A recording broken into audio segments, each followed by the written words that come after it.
Hey everybody, welcome back to the channel. You're listening to our Dungeons and Dragons game. As always, I am your host, the Dungeon Master, or DM for short. And the prologue to this one is Arthur came home. We covered that in the last video. And he lives with his family for years. And that was the 80s, of course. In the mid 90s, his mom gets cancer. And if you've been following the channel, you know that there for a while, Arthur wasn't letting his loved one die. He was intervening and using his abilities as an immortal. And one of his loved ones basically said, everybody has to die sometime. Are you going to prevent me from ever being reunited with the loved ones that I've lost? And that was a jagged pill to swallow. That we're getting into some of that sadness that they sort of they tap into in the Highlander movies, the curse of immortality. So now it's his own mother,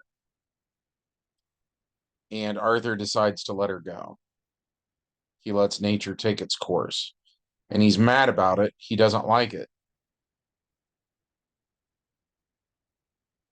but he does. So that's the prologue. The body of the game then is Arthur's last living relative passes away, and that would be his grandfather, who is his mother's father. He passes away in March of 1999, which at this point is the current year. And Arthur, throughout 1999, he's still living on Earth, but the reason he came here was his family. He missed his family members, and now they're gone. His grandparents were both elderly, so, So he's going through the motions of life. And we played this out. I thought it was very interesting. I've never really quite seen this in a movie or anything like that. But at any rate, he feels alone in a crowd, and he's done so many weird things, and he's had so many adventures. He's traveled through time and space. He's killed dragons. He's done all sorts of stuff. And so it's really hard for him to like stand in a line at the grocery store or file his taxes or whatever, that just mundane life.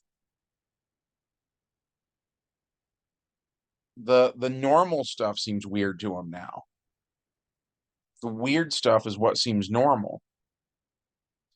So he just has nothing here for him anymore. And it's this weird story then of how he spent centuries wanting to go home. You know, this is what he's been chasing for 99% of his life, right? And now he doesn't want it. So the epilogue, simply put, is he leaves. He makes sure the house is going to be taken care of. He hires people to come and mow the yard while he's gone and things like that. And since he's an immortal, he can just replicate, gold and jewels and whatever it is that he needs to make that happen.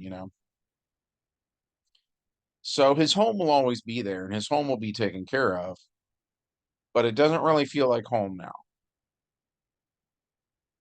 So he takes off, and for a little while there, around the year 2000, because that's sort of where we end up in the epilogue, is Y2K, and he spends it in space amongst the stars in his old Spelljammer. Um, and he doesn't quite feel, how do I want to put it?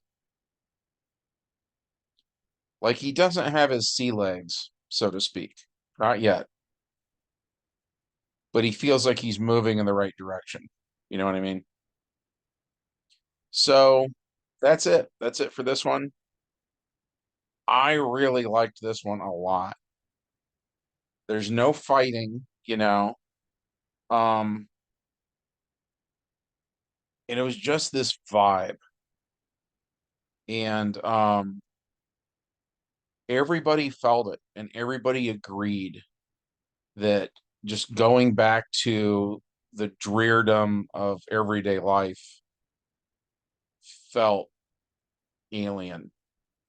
And I thought that was a very cool experience as a gamer to be, boy, how do I want to put it?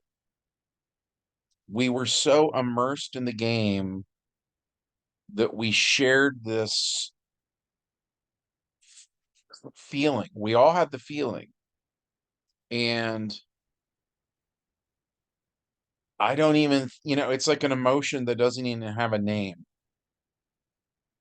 Um, so that was very neat. It was very neat to be able to do that with everybody.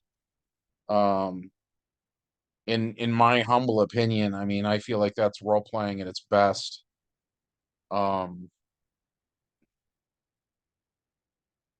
yeah, I was super into it. I guess I'm being redundant now, so I'm gonna wrap it up. I hope that you enjoyed it um a tenth as much as I did. If so, we'd love it if you smashed that like button. It really helps the channel out. Be sure to hit subscribe, ring the bell for notifications, leave us a comment, all that jazz, and we'll see you in the next one. Bye.